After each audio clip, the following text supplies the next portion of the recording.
porque tú eres bueno, porque tú eres fiel, porque tú eres misericordioso con nosotros, Señor. Gracias porque tú continúas sentado en tu trono y tú continúas siendo el Rey soberano del universo. Padre, tú conoces todo, incluyendo cada aspecto de lo que sucede en nuestras vidas. Sabes lo que hay en la mente de cada uno de nosotros en este momento. Mi esperanza, Señor, es que pues cada uno de nosotros, empezando por mí, clame a ti en este momento por misericordia de tu parte, que nos concedas poder espiritual, energía espiritual para poder, Padre, escuchar con claridad y discernir las cosas que tú tienes que decirnos, que son tan apremiantes en nuestra vida, Señor. Te ruego, Padre amado, por los que van a trabajar con los niños, con los jóvenes, las hermanas que fielmente colaboran, te sirven a ti, Señor, al cuidar de tus chiquitos. Sé con el hermano Tim, mientras enseña, sé con su esposa, en tu mano santa sobre ella, Señor. Y gracias por el privilegio que tenemos de tenerte a ti como nuestro maestro. Gracias por tu palabra. Gracias, Señor, porque pues tú eres claro en cuanto a qué tú quieres de nosotros y qué te desagrada, Señor. Ayúdanos a vivir en obediencia a lo que ya tú has establecido, Señor. En el nombre de Jesús oramos. Amén. All right. Estamos en este ciclo de Matete, Soli Deo Gloria.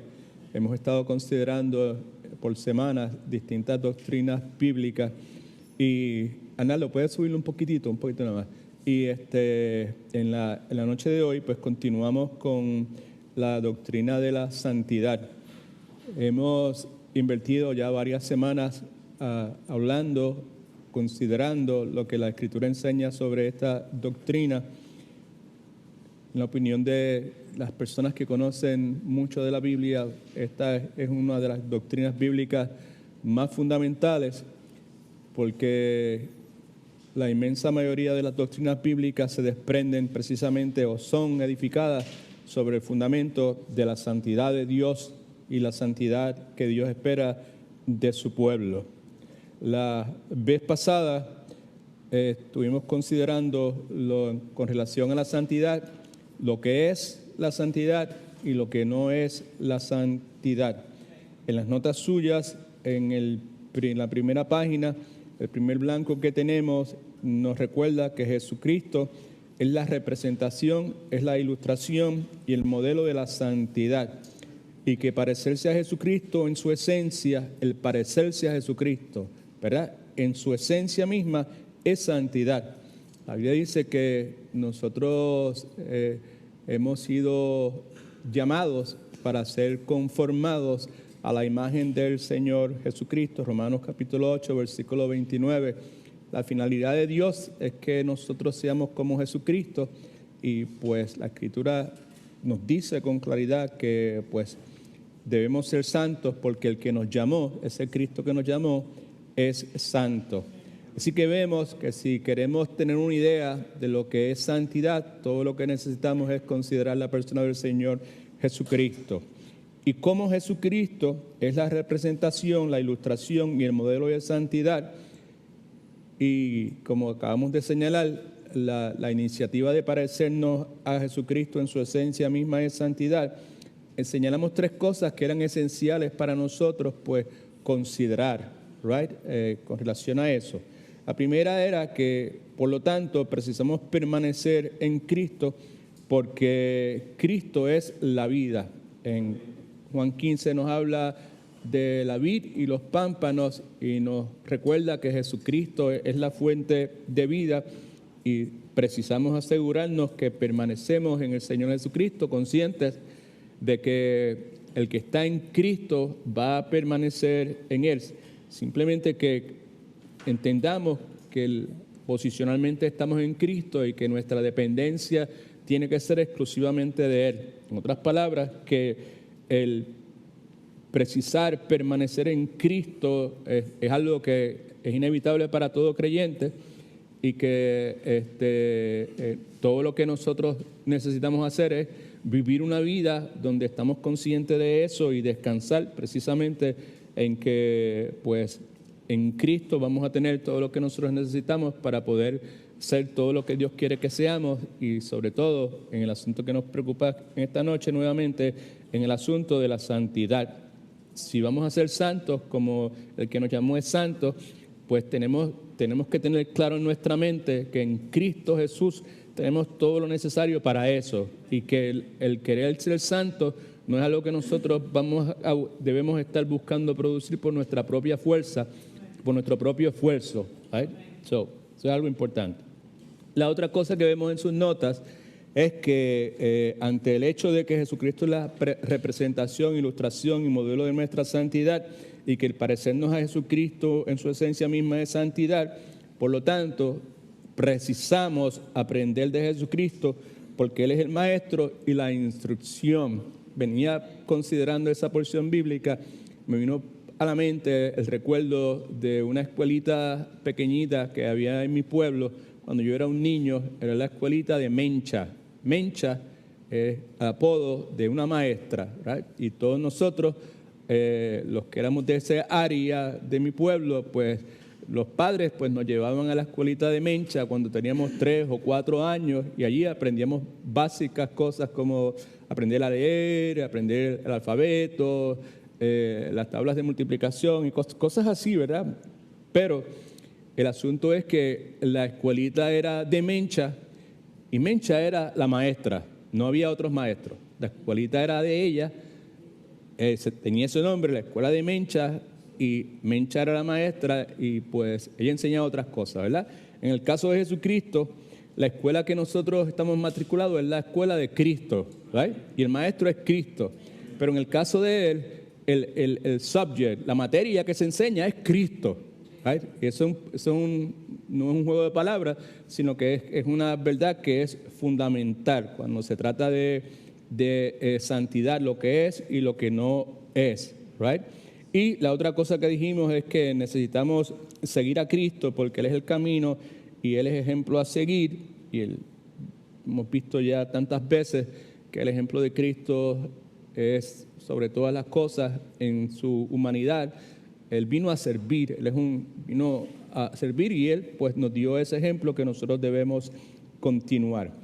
Entonces, de ahí en adelante pues empezamos a ver algunas verdades acerca de la santificación, y vimos 2 peligros, si no me equivoco, presentes en el camino de la santidad. El primero que vimos fue el peligro del legalismo, es en la página 2 de ustedes, y vimos el efecto del legalismo, que es contaminación. Vimos la consecuencia del legalismo, que es condenación. Y pues en esta noche pues continuamos ahí considerando el peligro de la apatía. Y yo le pido por favor que al lado de la palabra apatía escriba la palabra licencia, o si quiere el peligro de la apatía y licencia, right? Like license, licencia, right? ¿Perdón? All right.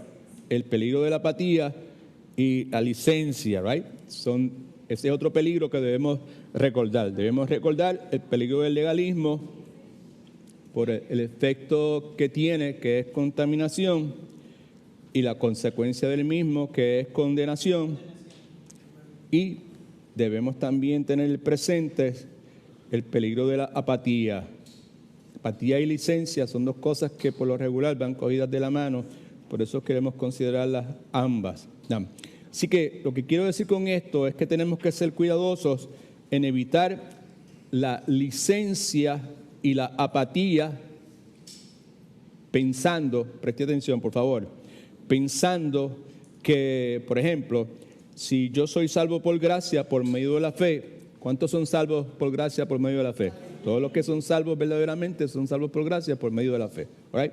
So, cuando hablamos de la necesidad de ser cuidadosos para evitar la licencia y la apatía, nos referimos a la posibilidad de que estemos pensando de que, dado el caso de que ya yo soy salvo por gracia por medio de la fe, dado el caso, porque la Escritura eso enseña, que Dios me ha declarado posicionalmente santo, Dado el caso de esas dos verdades, por lo tanto, yo puedo hacer y yo puedo no hacer lo que yo quiera y vivir como me dé la gana. De eso estamos hablando cuando decimos del peligro de la apatía, no hacer lo que debo hacer, right?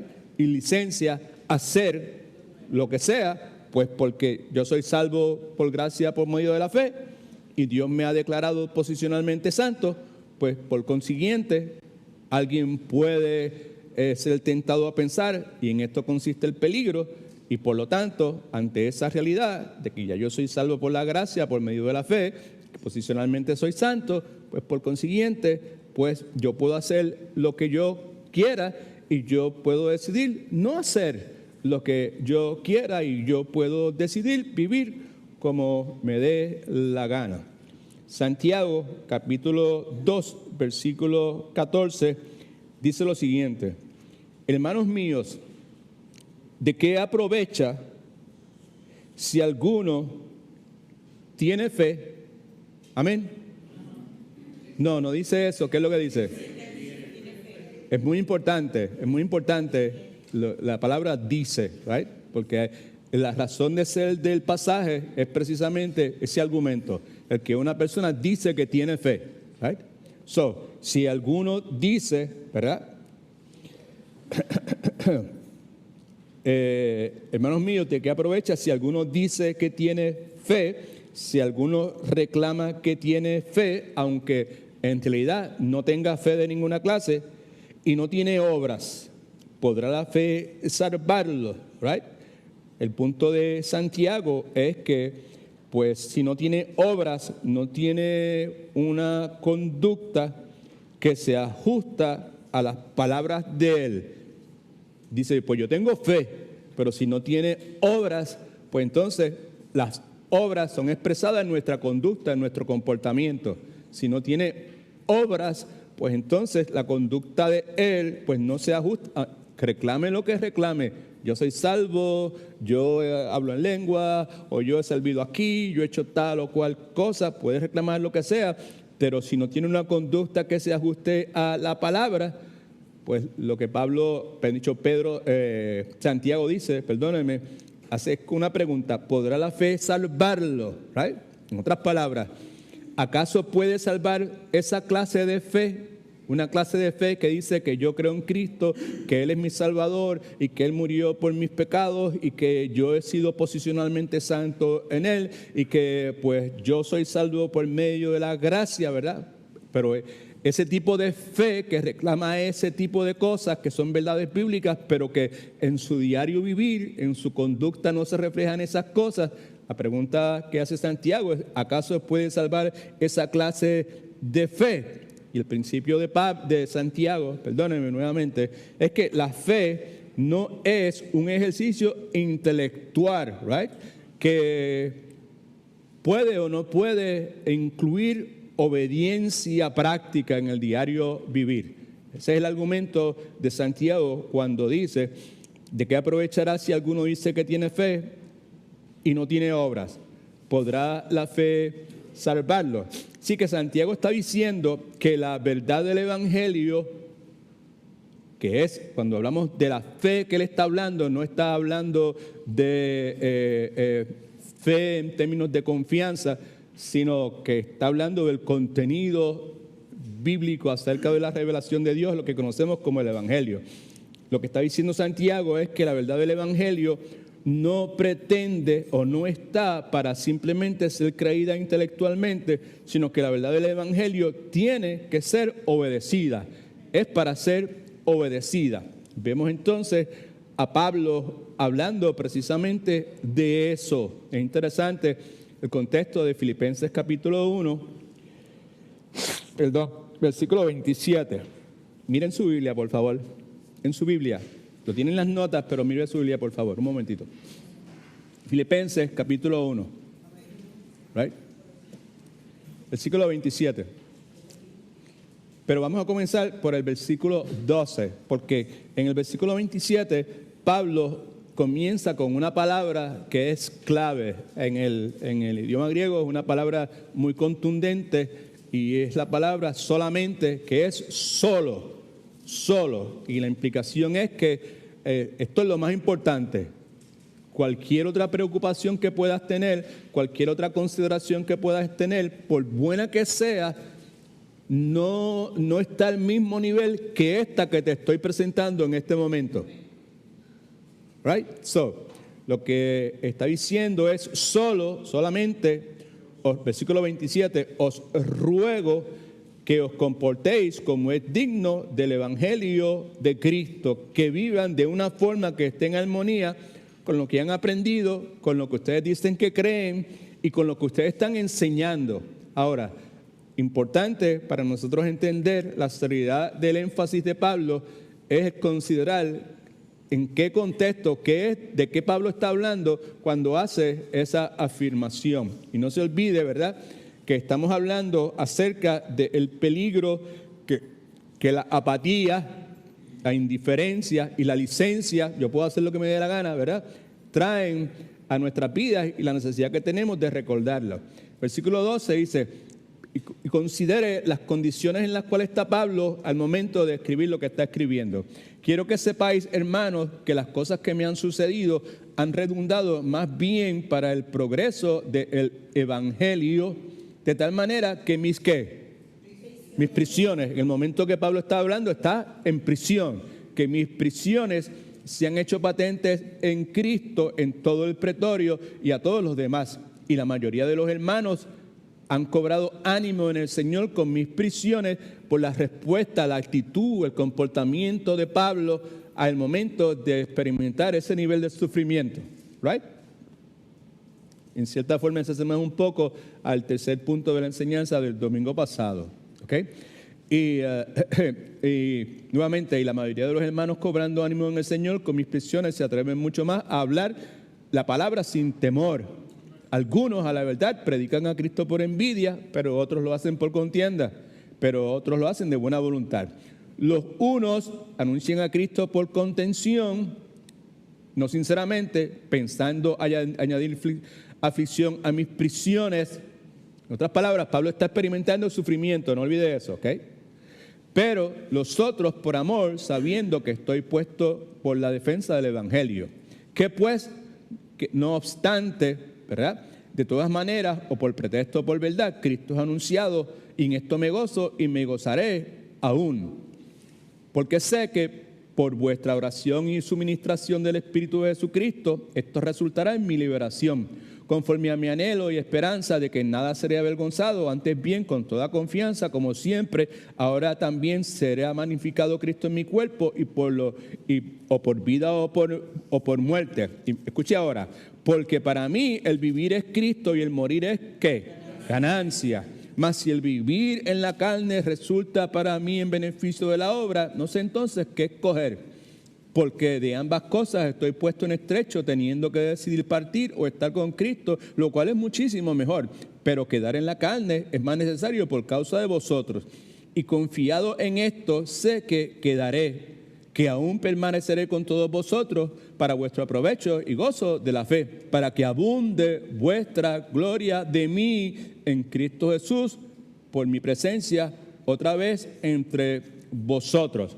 Luego de hacer todas esas declaraciones, que son argumentos sumamente serios e importantísimos, Pablo entonces dice, solamente que os comportéis como es digno del Evangelio de Cristo, para que sea que vaya a veros o que esté ausente, oiga de vosotros que estáis firmes en el mismo espíritu, combatiendo unánimes por la fe del Evangelio.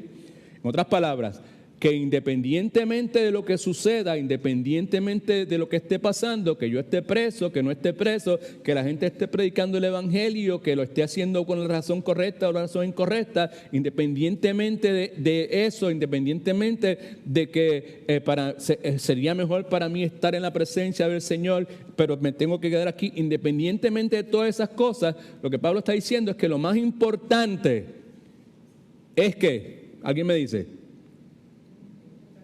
Lea el versículo y me dice,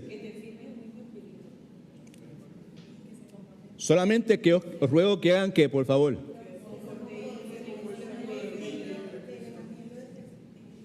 O sea, lo que es importante, familia, es que, otra vez, lo que quiero, al leer, lo que quiero establecer un contraste entre todo ese sinnúmero de cosas importantes, teológicas y doctrinales y prácticas en la vida de la iglesia que Pablo menciona, ¿verdad? Por encima de todas esas cosas, lo que Pablo está diciendo es que todo eso será importante, pero por encima de todas esas cosas, lo más importante es de que ustedes se comporten como es digno del Evangelio de Jesucristo. ¿Me entendió? No, parece que no me ha entendido. O sea, la magnitud de eso, ¿verdad? Lo más importante es nuestra conducta. Y estamos hablando de eso nuevamente ante el peligro de la apatía. La apatía quiere decir, no voy a hacer, ¿sabes? El que sabe lo bueno y no lo hace, le cuenta como pecado, ¿verdad? ¿Sabes? Pues la apatía dice, pues no, pues Dios espera que yo viva de tal forma, Dios espera que yo pues viva en santidad porque el que me llamó es santo, Dios espera que yo sea fiel para con Él, en mi conducta, en mi servicio, en lo que sea, en mis finanzas. Tú le puedes ponerle todas las cosas que usted le quiera poner, ¿verdad? Pero entonces cuando la apatía entra, pues hay una indiferencia sobre eso. Las personas dicen, pues Dios dice esto, Dios dice que me debo comportar de esta forma, Dios dice que yo no debo tener comunión, intimidad, ¿verdad? La luz no debe tener intimidad con la oscuridad, Satanás con Beliar, ¿verdad? Inconversos con conversos, right? Pero I'm gonna do it. So, lo que estamos leyéndolo repetidamente es porque el énfasis que Pablo hace es nuevamente en la necesidad que nosotros tenemos como iglesia, utilizar la palabra que él dice, comportarnos como es digno del Evangelio de Cristo. En otras palabras, vivir de una forma que esté en armonía con lo que yo digo que creo, con lo que yo reclamo que creo. Todo el mundo sabe que yo soy creyente, todo el mundo sabe que yo soy parte de una iglesia, todo el mundo sabe que yo participo y sirvo en tal o cual lugar o lo que sea, right? Pues yo tengo que asegurarme, lo que dice el pasaje es que en el contexto de santidad, que es lo que estamos considerando, familia, ¿verdad? ¿Okay? Que yo necesito asumir una conducta que sea digna del Evangelio de Cristo, que esté en armonía con lo que yo profeso creer y con lo que en el caso de estas personas profeso enseñar. Escriba esto en sus notas, por favor. La verdad del Evangelio no fue diseñada para ser aceptada meramente en nuestra mente. La verdad del Evangelio fue diseñada para ser aplicada en todos los aspectos de nuestra vida. All right? Ok. Santiago capítulo 2, versículo 18. Santiago nuevamente insistiendo en el hecho de que la fe verdadera produce obra. Santiago no está en contra de la fe, right? Okay. Santiago lo que establece es que hay una fe que es verdadera y la fe que es verdadera produce obra, produce una transformación, right? Y que esas obras son la evidencia de que esa fe es genuina, es verdadera, que es el argumento que siempre hemos compartido con ustedes. Santiago dice en el versículo 18 del capítulo 2 de Santiago, pero alguno dirá, puede ser el mismo Santiago o puede ser alguna persona que está antagónicamente en contra de él. La persona puede decir, tú tienes fe y yo tengo obras. Muéstrame tu fe sin tus obras y yo te mostraré mi fe por mis obras. El punto de Santiago es el siguiente. Si quiere escribir esto en algún lugar, hágalo porque es apropiado. El punto de Santiago es que las obras constituyen la única evidencia de que la fe es real. La única evidencia de que una fe es real son las obras. Ese es el argumento de Santiago, que es un argumento sumamente válido e inspirado por el Espíritu Santo de Dios. Así que Santiago dice, ¿perdón? ¿Alguna pregunta? All right, ok. Santiago está diciendo que la fe sin obras no es una fe viva, es una fe que está muerta. Por lo tanto, debemos evitar la apatía y debemos utilizar o mal utilizar la libertad que nosotros tenemos en Cristo. Ahora, hay dos clarificaciones que son necesarias en torno al asunto de las obras. La primera es la siguiente, escriba por favor en sus notas. Bíblicamente, las obras tienen una connotación negativa cuando se refieren al trabajo motivado por la carne que busca ganar el favor de Dios. Con relación al favor humano motivado por la carne con el propósito de ganar la aprobación de Dios, cuando se trata de obras, pues esas obras tienen una connotación negativa.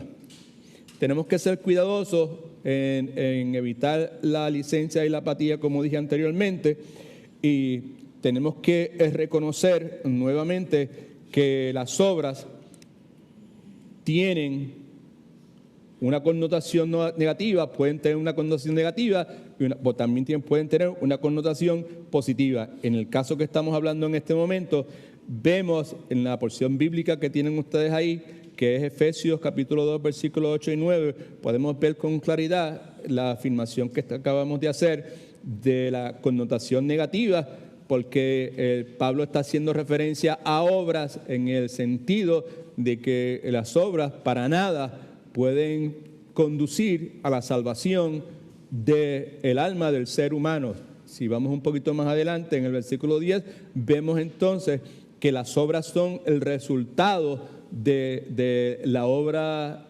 misericordiosa de salvación por medio de la gracia y por medio de la fe. Versículos 8 y 9 de Efesios capítulo 2 dice, porque por gracia sois salvos por medio de la fe, y esto no de vosotros, la fe es un don de Dios. Y ve el versículo 9, ve lo que estamos hablando, no por obras para que nadie se gloríe. En ese contexto, pues las obras tienen una connotación negativa, ¿right? No por obras. En este caso, las obras se refieren a una conducta personal que pueda ser requisito para la salvación. Obras como una conducta personal como requisito para la salvación, Pablo y la Escritura dice, no hay espacio para eso, ¿verdad? En Gálatas capítulo 3, versículo 10. En Gálatas capítulo 3, versículo 10, también la Escritura nos dice lo mismo, ¿verdad? Que el trabajo, en este caso obras, del que hemos estado hablando, no es bueno porque es un trabajo hecho para ganar el favor de Dios. Y lo que vemos entonces en Gálatas capítulo 3, versículo 10. Dice, todos los que dependen de las obras de la ley, obras tiene una connotación negativa también, están bajo ¿qué? ¿Quién levante la mano si usted puede ver la connotación negativa? Right? ¿Sabe? En este caso, las obras tienen una connotación negativa, nos dice que los que dependen de las obras de la ley están bajo maldición. Y si hay algo que no es muy positivo que digamos, pues estoy siendo un poco sarcástico, es el hecho de que alguien pueda estar bajo maldición. Porque escrito está, maldito sea el que no permanece en todas, ¿en cuántas? En todas las cosas escritas en el libro de la ley, para cumplirlas. En otras palabras, nos dice, todos los que dependen de las obras de la ley están bajo maldición. Está hablando de todas las personas que tratan de ganarse la salvación por medio de ¿qué? De sus obras, right? Y al guardar la ley, right? La razón por la cual están bajo maldición, pues nos lo dice claramente, es porque maldito sea el que no permanece en ¿cuántas? En todas, right? ¿Sabe? Nadie, la razón tan bajo maldición es porque nadie puede cumplir con todos los mandatos de la ley de Dios. Ni aún el autor humano de esto, que era Saulo de Tarso. All right? Now, segundo, bíblicamente las obras tienen una connotación positiva cuando se refieren al trabajo que es motivado por la fe, buscando dar gloria a Dios. Negativa cuando lo que se busca es ganar el favor de Dios. Positivo cuando se busca dar gloria a Dios. Right? Interesante que en el libro de Santiago, por lo menos en 15 ocasiones, en la versión en español, ¿verdad? La palabra obras es utilizada y en el libro de Santiago no es utilizada negativamente. Santiago es utilizado positivamente, ¿right? Y como un autor que nosotros respetamos dice, las obras, como Santiago nos las presenta, son obras que alimentan nuestra fe. Obras que nutren nuestra fe. Vemos entonces en 2 Tesalonicenses, capítulo 1, versículos del 1 al 11 al 12. Dice la Escritura: por esta razón también oramos siempre por vosotros, para que nuestro Dios os tenga por dignos de su llamamiento. ¿Llamamiento se refiere a qué? ¿Llamamiento a la qué? A la salvación. Siempre que veamos la palabra llamamiento, 99.9 veces de las veces en el Nuevo Testamento, se refiere al llamamiento efectivo de la salvación. Muy importante para todo creyente pues tener claro, ¿right? Así que Pablo está diciendo, oramos siempre por ustedes para que Dios los tenga como dignos de su llamamiento, ¿verdad? Que la gracia de Él no ha sido en vano para con ustedes. Y Pablo ora, subraye esto por favor, y para que cumpla todo propósito de bondad y toda obra de fe con su poder. ¿Right? En otras palabras, Pablo ora para que vivan una vida caracterizada por la bondad, que él menciona, propósito de bondad, y una vida caracterizada por las obras poderosas que la verdadera fe produce, porque la verdadera fe produce ¿qué? Obras. El asunto de Santiago, muéstrame tu fe por tus obras y yo te mostraré mi fe o tus obras por tu fe. El casi trabalengua que Santiago nos propone, ¿ok? Y el principio nuevamente es que la fe genuina produce ¿qué? Obras. La fe genuina produce obras. Vemos también entonces en Gálatas capítulo 5 versículo 6. Dice la Escritura, porque en Cristo Jesús ni la circuncisión vale algo ni la incircuncisión, sino que la fe que obra por el amor. En otras palabras, que la fe que salva muestra que es una fe genuina mediante obras de amor. ¿Obras de amor para con quién? ¿Amor para con quién? Amor, acuérdense que las relaciones que nosotros tenemos bíblicamente es de carácter vertical y de carácter horizontal, right? Ama a Dios con todo tu corazón, con toda tu fuerza y a tu prójimo como a ti mismo. Pues entonces podemos inferir que cuando nos dice aquí que la fe que salva muestra que es genuina mediante obras de amor, pues son obras de amor para con Dios y obras de amor para con nuestros semejantes, que es, digo estas cosas simplemente para que si usted ha leído en alguna ocasión el libro de Santiago, ¿verdad? Pues puede entender cuál es el énfasis de Santiago con relación a la fe. El énfasis de Santiago, que la religión genuina conforme a Santiago es que cuidar de las viudas y alimentar los huérfanos, right? ¿De qué vale que tú le digas, hermano, Dios te bendiga, voy a estar orando por ti, y el hermano no tiene que comer, no tiene con qué cuidarse, no tiene un lugar donde guarecerse? Es importante entonces entender que las obras tienen una connotación positiva cuando se refieren al trabajo que es motivado por la fe genuina que busca la gloria de Dios. Alabado sea el nombre de Cristo. Página número 3, en la parte de abajo, dos realidades que nos urge tener presentes. La primera es que en la salvación por fe hemos sido aceptados, escriba eso por favor, hemos sido aceptados delante de Dios el Padre, y el resultado de esa aceptación es una confianza radical delante de Dios. En la santificación, como producto de la santificación, hacemos obras por fe y ahora caminamos con Dios como amigos de Cristo, y lo que sugiere la frase amigos de Cristo es intimidad. No somos meramente siervos, somos amigos de Cristo, ¿verdad? Intimidad. Ahora tenemos acceso, tenemos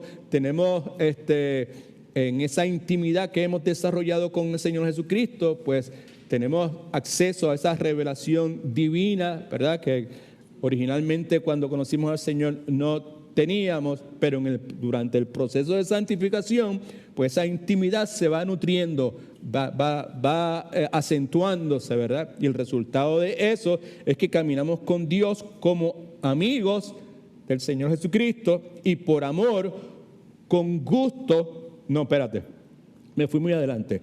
Y otra vez, en la salvación por fe hemos sido aceptados delante de Dios el Padre, y el resultado de esa aceptación es una confianza radical de Dios. ¿Eso fue lo que dije primeramente? Sí. All right, sorry, I'm a little bit lost here. Okay. Y segundo, en nuestra santificación hacemos obras por fe, y ahora caminamos con Dios como amigos de Cristo, y por amor, con gusto, obedecemos los mandamientos de Cristo. Son dos realidades que el asunto de la salvación y la santificación nos urgen, nos piden que tengamos presente. Hemos sido aceptados delante de Dios el Padre por medio de la fe en el Señor Jesucristo. Esto es de Él.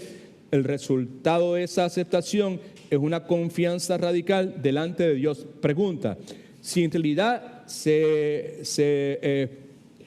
esa confianza radical está presente en la vida de un creyente, ¿cómo se expresa eso en la vida del creyente? ¿A través de qué? De la obediencia. Gracias, hermana. Sí, a través de la obediencia. Hay una confianza radical. Ahora, en mi vida, pues si esa confianza radical, pues inevitablemente se va a expresar en obediencia de mi parte. All right? Ok. Y, como dijimos, en nuestra santificación, hacer obras por fe, y ahora caminamos con Dios como amigos de Cristo, y por amor, con gusto, subraye eso, con gusto, obedecemos los mandamientos de Cristo. Con gusto obedecemos los mandamientos de Cristo. Juan capítulo 14, versículo 15 dice: si me amáis, guardad. Ponga, subraye guardar y póngale por ahí obedecer. Si me amáis, guardad mis mandamientos.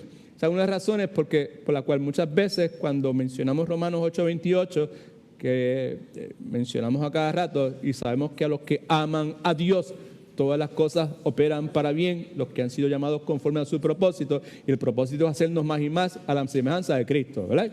Eso pues lo hemos repetido 3 millones de veces, y cada vez que lo repetimos, volvemos a repetir lo mismo. Y sabemos que a los que aman a Dios, y los que aman a Dios no son los que dicen: oh, yo amo a Dios, oh, yo tengo amor por Dios. Bíblicamente hablando, de labios de Jesucristo, los que realmente aman a Dios son los que obedecen a Dios. Y si usted trae esa verdad bíblica a interpretar lo que Romanos 8:28 dice, pues entonces pues puede ver cómo entonces podemos descansar. Es como una almohada para un corazón cansado. Tú te tiras ahí en Romanos 8:28 y descansas confiado, obviamente, pues porque si conforme a lo que la Escritura me dice, ¿verdad? ¿Sabes? En impresión de mi amor a Dios, yo voy a obedecer lo que Dios me dice. Inevitablemente es que el resultado de lo que pase, sea algo negativo o sea algo positivo, el resultado va a ser bueno, porque si obedezco lo que Dios dice, inevitablemente el resultado siempre va a ser bueno. Todas las cosas operan para bien. Para los que aman al Señor, Dios te bendiga, te favorezca y te acompañe. All right? Now, we saw that, Romanos, Juan 14, 15, y en Juan capítulo 15, versículos del 12 al 17. All right? Ok, dice la Escritura. Está en la página número 4 de ustedes. No, este es el mandamiento. El mandamiento es que os améis unos a otros como yo os he amado. Right? Este es un estatuto que todos somos llamados a obedecer. Este es el mandamiento. Que nos améis unos a otros como yo os he amado. Nadie tiene mayor amor que este, que uno ponga su vida por sus amigos. Versículo 14, subraye por favor. Vosotros sois mis amigos si hacéis lo que yo os mando. ¿Ok? En otras palabras, que por medio de mi obediencia yo demuestro el nivel de mi relación íntima con mi Señor. Vosotros sois mis amigos si hacéis lo que yo os mando. ¿Ok? Los que de Cristo han aprendido por una revelación divina, lo que Cristo me ha mandado hacer como resultado de esa relación íntima que yo he desarrollado como amigo con Él. Versículo 15. Ya no os llamaré siervos porque el siervo no sabe lo que hace su Señor, pero os he llamado ¿qué? Amigos. Otra vez, cuando subraya amigos, porque habla entonces de un nivel de intimidad muchísimo mayor. Y esto se supone que sea de esa forma, familia. ¿All right? Amén. Se supone que nuestro nivel de intimidad con el Señor vaya profundizando, cada vez sea más y más. Y el resultado de eso es que si mi nivel de intimidad con el Señor aumenta, pues entonces el nivel de obediencia de mi parte y confianza y fe y tranquilidad y cara menos larga, pues va a aumentar en mi vida, ¿ok?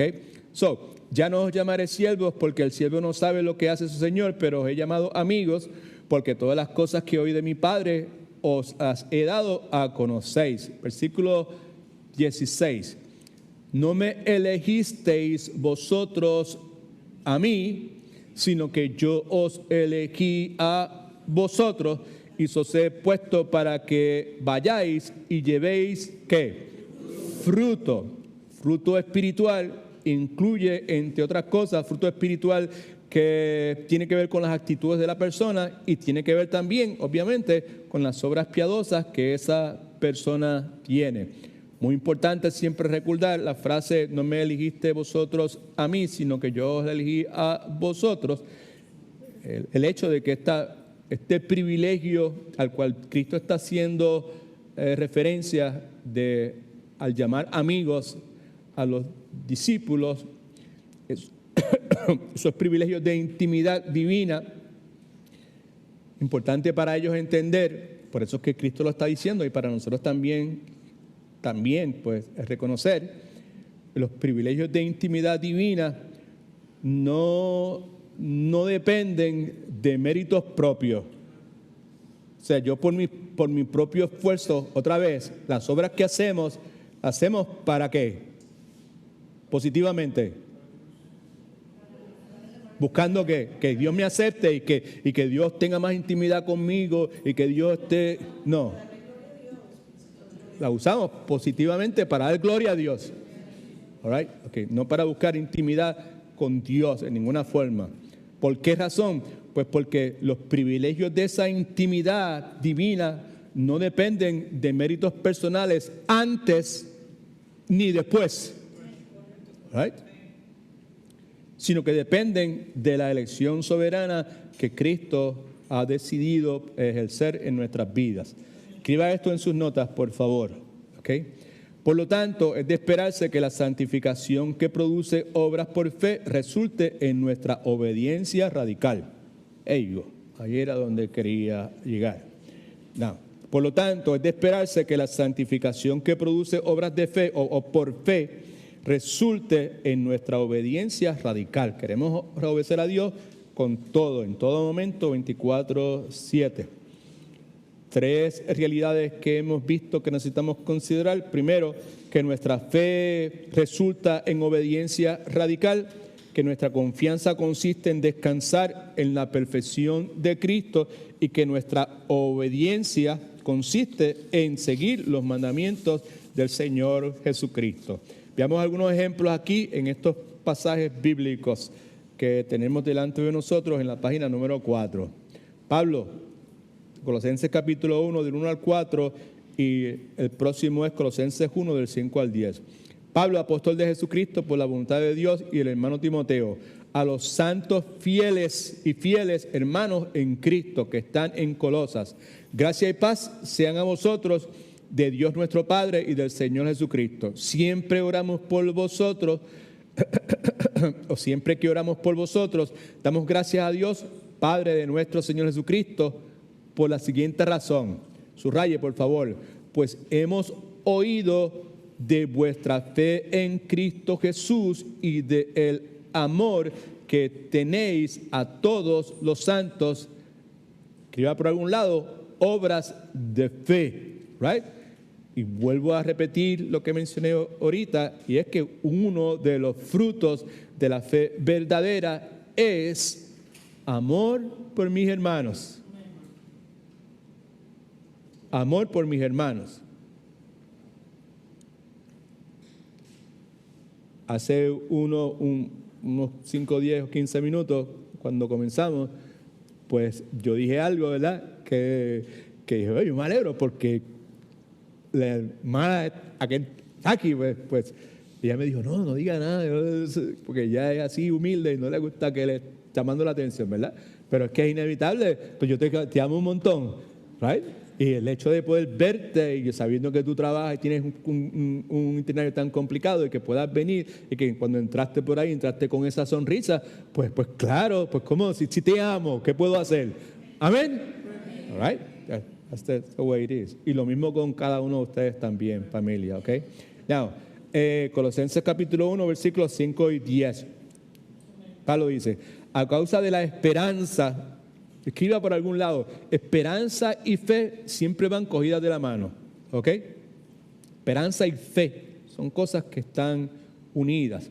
A causa de la esperanza que os está guardada en los cielos, de esta esperanza ya habéis oído por la palabra verdadera del Evangelio que ha llegado hasta vosotros, así como a todo el mundo, distintas etnias, grupos raciales, sociales, económicos, y lleva fruto y crece también en vosotros desde el día que oíste y conociste la gracia de Dios en verdad.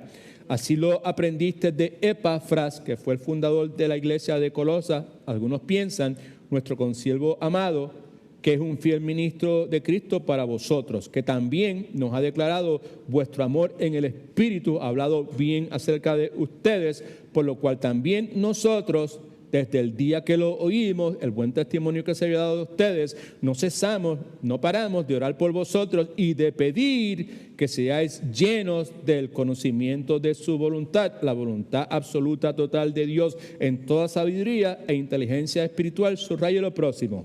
Así podréis andar como es que. Eso fue lo que leímos hace un momento a los filipenses. Right? Así podréis andar una vez estéis llenos del conocimiento perfecto, absoluto de la voluntad de Dios en toda sabiduría e inteligencia espiritual. Cuando eso sea de esa forma, podréis andar como es digno del Señor, agradándolo en unas cosas sí y unas cosas no. Los domingos por la mañana, pero el resto de la semana no. Agradándolos en todo, llevando fruto en toda buena obra y creciendo en el conocimiento de Dios. Right? En otras palabras, dice, y creciendo en el conocimiento de Dios, está sugiriendo la idea de una obediencia que crece y que da cada vez más perfecta, es más consona con la voluntad de Dios. Así podréis andar como es digno del Señor, separados para el Señor, apartados para el Señor, consagrados para el Señor. Cada una de esas cosas habla del asunto que nos preocupa, que es la santidad. Así como el que os llamó es sed santos, sed vosotros también santos en algunos aspectos de vuestra manera de vivir. No, ¿verdad que no? En toda vuestra manera de vivir. Alabado sea el nombre de nuestro Señor y Salvador Jesucristo. Right? Y tenemos también 2 de Pedro, capítulo 1, versículos 3 y 4. ¿Okay? Ejemplos de lo que ya hemos estado mencionando. Comienza diciendo, todas las cosas que pertenecen a la vida espiritual y a la piedad, que es vivir conforme a la voluntad de Dios, poco a poco ustedes las van a adquirir cuando vengan los maestros buenos y los buenos pastores y se las enseñen. ¿Qué es lo que dice? ¿Nos han sido qué? Nos han sido dadas. Quiere decir, familia, que todo lo que yo necesito para vivir en santidad, que es lo que ese es el asunto que estamos considerando. Llevamos 6 semanas considerándolo, ¿right? Y volvemos otra vez en la noche de hoy. Todo lo que sea necesario para que yo pueda obedecer, hacer una realidad en mi vida, el asunto de la santificación, lo que Pedro nos está diciendo es que todo lo que es concerniente a mi vida espiritual y a la vida piadosa mía, vivir conforme a la voluntad de Dios y ser santo porque yo soy santo, es parte de la voluntad de Dios para mi vida.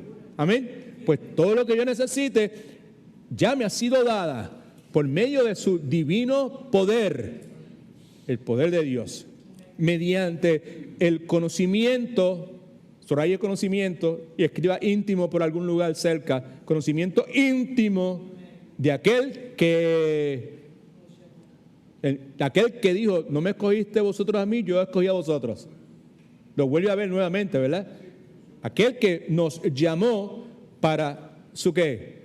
Para su gloria y excelencia. No, todas estas cosas están ahí, estos pasajes están ahí como reafirmación de lo que ya mencionamos previamente con relación a la cuestión de las obras. Tiene una connotación negativa en unos momentos y tiene una connotación negativa, positiva en otros momentos. En este contexto, pues tiene una connotación obviamente pues positiva, ¿right? Así que todo lo que yo necesite, ¿verdad?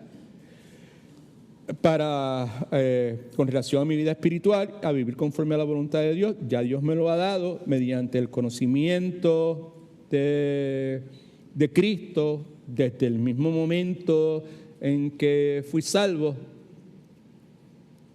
Muchos me dirán aquel día, Señor, Señor, en tu nombre hicimos esto, aquello otro, y yo diré, apartados de mí, hacedores de maldad, porque nunca nos conocí, ¿verdad? Ok, pues desde el momento en que ese conocimiento surgió y la intimidad que prosigue, la intimidad con Cristo es el resultado de la santificación, ¿right? ¿Sabes? No hay posibilidad de tener intimidad con Cristo que vaya creciendo a menos que haya santificación. Y es inevitable. Si mi vida está siendo santificada, eso quiere decir que yo estoy creciendo en intimidad en mi relación con el Señor. Versículo 4 dice, por medio de estas cosas nos ha dado preciosas y grandísimas promesas para que por ellas lleguéis a ser participantes de la naturaleza divina, habiendo, otra vez, ya algo que sucedió en el pasado, habiendo huido de la corrupción que hay en el mundo a causa de las pasiones. Fue algo de lo que hablamos el domingo pasado, ¿right?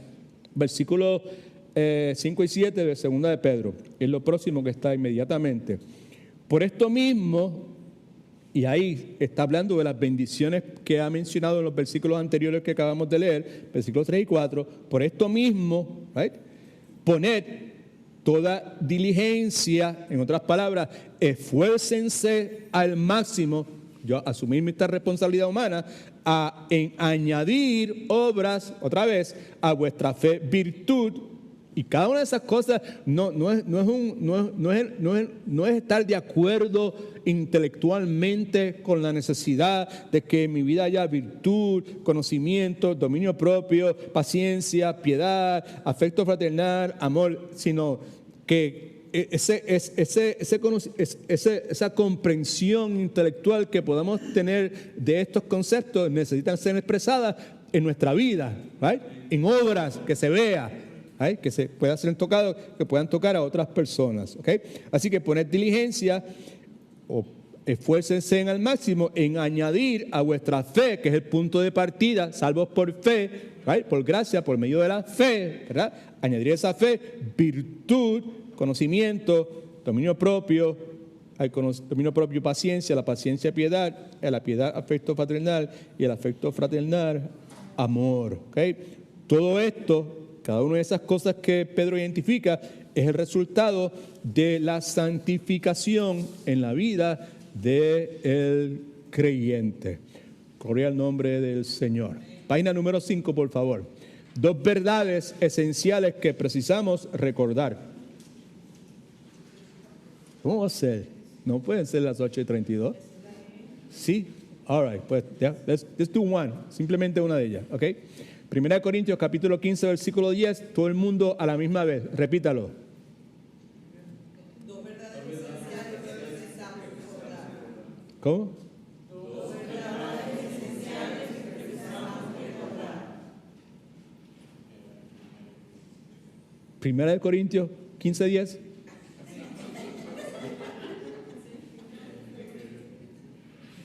¿Eso es lo que dice 1 Corintios 15, 10?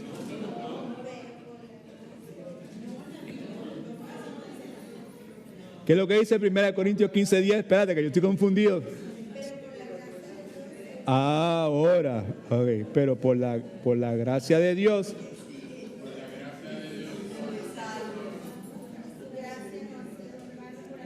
Oh, ok, all right. Now, esa es una de las verdades esenciales, right? Okay. Precisamos recordar. Tiene que ver con lo que estamos considerando, okay. La primera que tenemos que recordar, lo único que vamos a ver en esta noche entonces, es que nuestro trabajo por el Señor, por encima de todo, dependemos del trabajo de Dios en nuestras vidas. Amén. En nuestro trabajo por el Señor, por encima de todas las cosas, right, hay algo que tenemos que tener presente y es el trabajo de Dios en mi vida. En mi trabajo por el Señor, lo primero que necesito tener presente en mi vida es el trabajo de Dios en mi vida. No es un juego de palabras, es una verdad bíblica. Nuestro trabajo, a fin de cuentas, es alimentado, es nutrido por la obra de Dios en nuestra vida. Right? Como ya dijimos, al mismo tiempo es un trabajo, nuestras obras, que son para glorificar a Dios, se nutren de la fe. Creemos en Dios, confiamos en que Dios nos dará todo lo que nosotros necesitamos para obrar, para hacer lo que Dios nos ha llamado a hacer. Escriba esto en sus notas, por favor.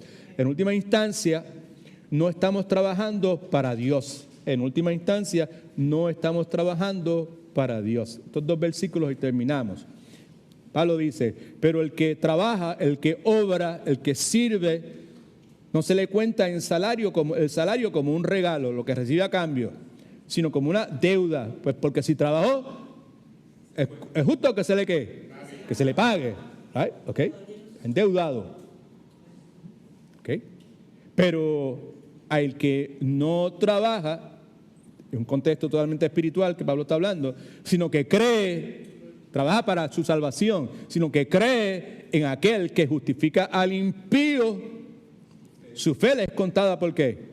Por justicia. Pablo está diciendo que Dios declara justo al hombre por completo, aparte de cualquier clase de obra humana. Pablo está diciendo que la fe debe indicar el fin de todo esfuerzo humano para ganarse el favor de Dios por medio de méritos personales. Gálatas capítulo 5, versículos 2 y 4. Ciertamente yo, Pablo, os digo que si os circuncidáis, subraye eso, en otras palabras, si piensan que la circuncisión tiene algún valor espiritual para ustedes al momento de ganarse su salvación, de eso que está diciendo, porque los niños que son judíos o cristianos, ¿se circuncidan o no se circuncidan?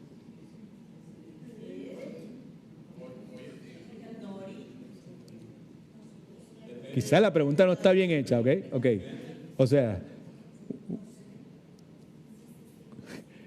ay Señor, es normal, aceptable, es de esperarse que un varón, niño, right, cuando nace, los 7 o 8 días, se circuncide. Lo que quiero decir. ¿Nadie sabía eso? ¿O todo el mundo lo sabía? All right? Ok. So, cuando Pablo está diciendo aquí, right, yo os digo que si os circuncidáis, en otras palabras, como algo que no es aceptable, está haciendo una referencia negativa a eso, ¿verdad? Ok. De nada os aprovechará Cristo. Pues no está hablando de la circuncisión física, ¿verdad? Está hablando de circuncisión, pero con una connotación espiritual.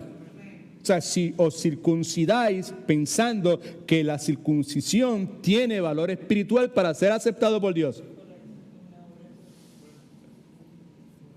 ¿Entendió? All right, ok. Si ustedes hacen eso, ¿de qué? ¿De nada o qué? De nada os aprovechará ¿quién? Cristo.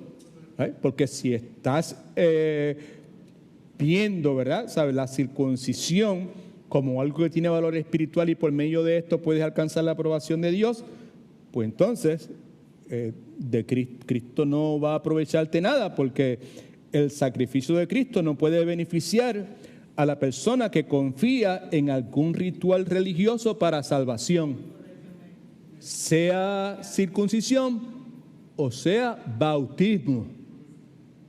Amén.